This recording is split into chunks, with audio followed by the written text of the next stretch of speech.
नमस्कार दोस्तों, स्वागत है आप सभी का मेरे YouTube चैनल में। आज की इस वीडियो में हम एक न्यूज़ को लेकर डिस्कस करेंगे और इस न्यूज़ को शेयर करने के पीछे मेरा जो इंटेंशन है वो सिंपल है और वो ये है कि आप लोगों को अवेयर करना।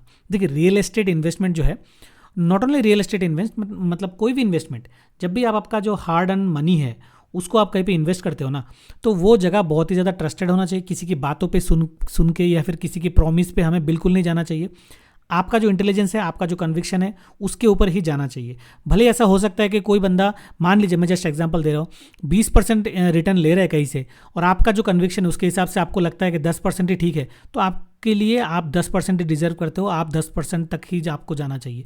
क्यों? क्योंकि जो बंदा 20% का रिटर्न के लिए जा रहा है उसका जो रिस्क एपिटाइट होगा वो आपसे मैच नहीं कर सकता। और इस तरीके का अगर आप सोचते हो कि हाँ भैया, उस बंदे को मैं अपना पैसा दे देता हूँ, तो वहाँ पे वो बंदा रिस्क लेके आपका पैसा डालेगा, तो उसमें ये भी रिस्क बनता है कि शायद आप आपका पैसा खो सकते हो।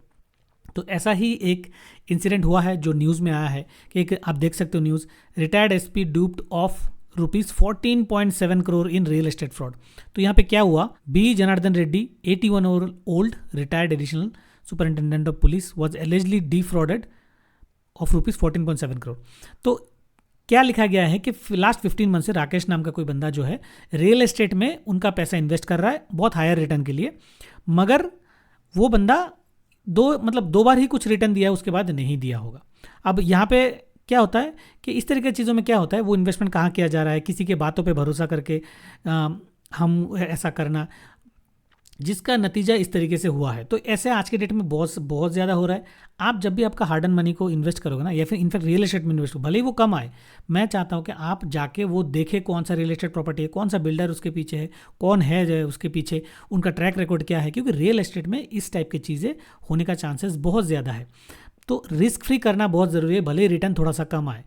इनफैक्ट रियल एस्टेट में अगर आप ढंग से भी करोगे ना, तो कम जो रिटर्न होता है वो भी बहुत ज़्यादा होता है।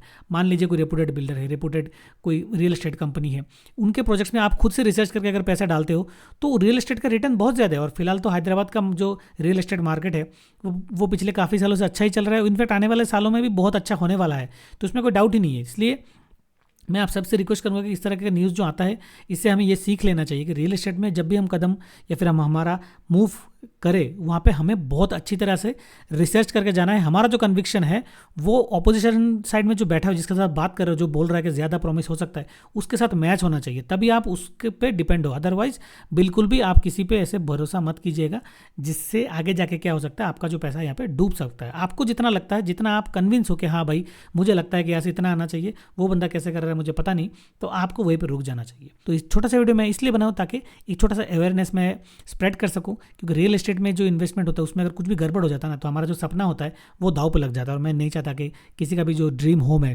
जो घर बनाने का सपना है, वो दाव पे नहीं लगना चाहिए। तो इस वीडियो में बस इतना ही। अगर वीडियो पसंद आए तो उसको लाइक और शेयर कर दीजिएगा। चैनल में अगर आप मेरे नए हैं तो चैनल को सब्सक्राइब कर लीजिएगा। इस वीडियो को यहाँ तक देखने के लिए आपका बहुत बहुत धन्यवाद।